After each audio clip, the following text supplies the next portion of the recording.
Hi guys, so in this video I'm going to cover a company from another company from affordable housing finance segment, that is Aptus Value Housing. ठीक है, Aptus Value Housing का देखो तो AUM का size है around 11,000 crore and उनका भी business model is similar to, आप देख लो, आवास हो गया, आधार हाउसिंग हो गया, होम फर्स्ट फाइनेंस हो गया, इंडिया शेल्टर हो गया, ये सब जो कंपनीज है they are into your affordable housing finance segment. उसमें आपका जो average ticket size of that loan amount would be around 10 lakh rupees and they are into lending into tier 2, tier 3, tier 4 cities में ज़्यादा लेंडिंग करते हैं, जो भी मतलब middle income group, lower income group and economic weaker section of the segment है, वहाँ पे लेंडिंग करते हैं। इनका AUM का साइज 11,000 करोड़ एंड इनका AUM का ग्रोथ वॉज 25% YOY। तो उनका गाइडेंस था कि they would grow by 28-30%, but they grow by around 25%। तो that was bit lower compare to that guidance, but it is still better compare to, आप देखो, आवास हो गया एंड आधार हाउसिंग हो गया, जो अराउंड 19-20% के आसपास ग्रो कर रहे हैं। फिर इनका डिसबर्समेंट्स का ग्रोथ देखो, for Q4 it was around 15% YOY and अगर इनका देखूँ तो मैं Q4 में 10% था एंड पूरे साल में FY25 में इट वाज 15%। टोटल ब्रांचेस देखो तो they have added 38 branches in financial year FY25 में एंड उनके total branches as of Q4 ended that was around 300 branches and उनका गाइडेंस है कि आगे जाके they want to add more 440 branches in the financial year 26। ठीक है, and इनका पैड ग्रोथ वॉज 23%। तो इनको ऑपरेटिंग लेवरेज नहीं मिला है। ठीक है, ये हो गया। फिर होम फर्स्ट को भी ऑपरेटिंग लेवरेज नहीं मिल रहा है क्योंकि उनका कॉस्ट का जो मतलब ग्रोथ था, जो कॉस्ट टू इनकम आप देख लो, ओपेक्स हो गया, फिर आपका इंटरेस्ट एक्सपेंस हो गया, उसका ग्रोथ ज़्यादा था। फिर इनका अगर देखूँ तो yield is basically the rate at which Aptus will lend to its customers. तो that was around 17.39% versus 17.38 quarter on quarter, तो सिमिलर ही था। एंड कॉस्ट ऑफ बोरोइंग थोड़ा नीचे आया कि 8.68 हो गया versus 8.7 quarter on quarter. Cost of borrowing क्या होता है? The rate at which Aptus will borrow money from other banks, other NBFCs, NHB हो गया, नेशनल हाउसिंग बैंक हो गया, वहाँ से बोरो करता है। तो that was around 8.68 versus 8.7 quarter on quarter. तो जो बीच का जो मार्जिन होता है, yield minus the cost of borrowing, that is your spread is around 8.71 versus 8.68 quarter on quarter. तो वो इम्प्रूव हो गया क्योंकि कॉस्ट ऑफ बोरिंग जो रेट से डिक्रीज हुआ that was more compare to the yield का इंक्रीज। एंड ऑल्सो जो उनका जो पूरा जो AUM है उसमें से उनका एक हो गया होम लोन वाला कैटेगरी। फिर उनका एक क्वाजी होम लोन है। Home loan contribute to around 60%, quasi home loan हो गया that is 14%। Quasi home loan and home loan में one of the main difference जो होता है दैट इज़ कि जो ऑलरेडी बिल्ट हाउस है, मतलब जो होम लोन कभी लेते हैं जब उनको घर खरीदना है पूरा फ्रॉम कंस्ट्रक्शन के लिए, उनका पूरा के लिए घर लेना है।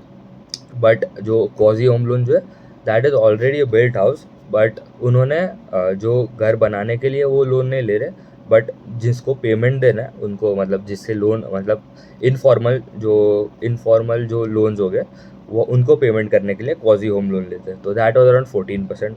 फिर उनका इंश्योरेंस वाला सेगमेंट है दैट इज़ 3%, इंश्योरेंस लोन्स हो गए। फिर आपके टॉपअप लोन्स हो गए that is 3% and small business loans हो गए जो MSME लैंड बिजनेस करते हैं उनको देते हैं, माइक्रो स्मॉल एंटरप्राइजेस को। तो दैट इज़ अराउंड 20%। उनके टॉप स्टेट्स देखो तो majority of the loan book जो है that comes from Andhra Pradesh that is 42%, फिर तमिलनाडु में 33% आता है, तेलंगाना में 16% एंड कर्नाटका विच इज़ 8%। तो मेजॉरिटी कॉन्सेंट्रेशन उनका साउथ में ही ज़्यादा है। ठीक है, एंड उनका जो रिमेनिंग 1% है वो महाराष्ट्र एंड उड़ीसा, वहाँ पे अभी gradually they are expanding their book. फिर उनका रिटर्न रेशियोज देखूँ तो they are the one of the best in the industry. ठीक है, उनका ROE का number is around 19.6% versus 18.7 quarter on quarter. ROA जो होता है return on assets that is around 7.85 versus 7.66 quarter on quarter. And उनका लेवरेज भी देख लो तो that would be around 2.5 times ये, तो दैट इज़ वेरी लेस। तो उन्होंने क्या किया कि अभी they have a plan that by FY28 they want to reach AUM का साइज ऑफ अराउंड 25,000 करोड़। तो इन अपकमिंग 3 ईयर्स तो वो 25,000 हो जाएगा। अभी कितना है? 11,000 करोड़। ठीक है, तो that comes to a growth of AUM का ग्रोथ ऑफ अराउंड 30% CAGR। तो बहुत ही अच्छा नंबर है in terms of growth. And ROE का नंबर भी ऊपर जाएगा क्योंकि लेवरेज जो है उनका they are expecting that leverage would be around 4x, अभी अराउंड 2.4 2.5 के आसपास है। तो ROE क्या होता है basically, ROA multiply by your leverage, ठीक है। तो ROA जो है आपका gradually it will come down to 6.6 6.5 के आसपास, एंड लेवरेज उनका जो होगा दैट वुड बी 4.5 टाइम्स, तो दैट कम्स टू 23-24% का ROE हो जाएगा गोइंग अहेड। अभी अराउंड 19.6 है, which is one of the best in the industry. इतना ROE कोई नहीं कमा पा रहा है इन दिस इंडस्ट्री। एंड उनका अगर देखो तो एसेट क्वालिटी में थोड़ा देख लेते हैं, तो GNPA was around 1.19 versus 1.28 quarter on quarter, that has come down. NNPA was 0.8 versus 0.96 quarter on quarter, तो वो भी नीचे है। And 30+ DPD stand at 5.91 versus 6.21 quarter on quarter. 30+ DPD का होता है डेज पास्ट ड्यू, ऐसे कस्टमर जिसने एटलीस्ट 30 डेज अभी पास्ट फ्रॉम द उनके जो EMI का जो डेट होगा, बट उन्होंने अभी तक उसका इंटरेस्ट जो है वो पे नहीं किया, ठीक है। तो दैट इज़ 30+ DPD में आ जाता है, तो वो भी कम ही हुआ है, तो दैट इज़ ऑल्सो गुड। इनका एक ये था कि उनका डिसबर्समेंट का ग्रोथ ये टाइम उतना आया नहीं, क्यों? क्योंकि है ना दिस Q4 ऑफ FY25 में, Q4 ऑफ FY24 जो लास्ट ईयर था उसमें, and Q3 Q2 of FY24 का भी बोल रहा हूँ कि उन्होंने डिसबर्स किया था 700 करोड़ के आसपास किया था, 700 करोड़ 700 करोड़ एंड 900 करोड़ के आसपास किया था Q2 Q3 Q4 of FY24 में। दिस फाइनेंशियल ईयर FY25 में उन्होंने Q2 में डिसबर्स किया अराउंड 900 करोड़ के आसपास, नेक्स्ट क्वार्टर में भी 900 करोड़ के आसपास, एंड Q4 में भी 900 करोड़, तो मतलब इवनली डिस्ट्रीब्यूट किया था लोन। तो डिसबर्समेंट का ग्रोथ अगर आप देखो YOY कंपेयर करोगे ना Q4 of FY25 versus FY24, that would be around 10% के आसपास ही होगा, तो that is very less. And वो ग्रो कर रहे हैं कितना, 25% पे, और गाइडेंस तो है 30% का, but they grow around 25%, that was slightly lower than the guidance they are given. And अभी जो रेट कट्स हो गए, ठीक है, तो इनका मेजॉरिटी ऑफ द बुक जो है दैट इज़ जो उन्होंने जो लोन दिए दैट इज़ इनटू फिक्स्ड वाला कैटेगरी। तो जब रेट कट्स हो गए तो जो उनका जो लायबिलिटी साइड में जो उन्होंने बोरो किया उनका मेजॉरिटी फ्लोटिंग रेट में, तो जब रेट कट्स हो गए तो इनको कॉस्ट ऑफ बोरिंग नीचे आएगा, बट उनका जो यील्ड जो है that would majorly stay intact at that level, तो स्प्रेड इम्प्रूव होगा आगे जाके, तो वो एक अच्छा है।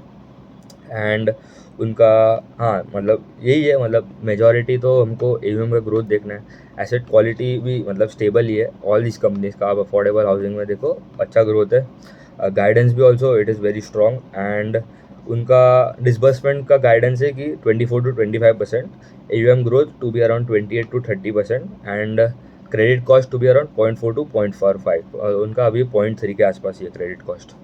तो ये है एप्टस का। अभी in the upcoming few videos I will cover home first, India shelter, फिर एक छोटे कंपनीज है like star housing, SRG housing, तो इनका भी कवर कर लेंगे, ठीक है। उतना ही रखते हैं, थैंक यू।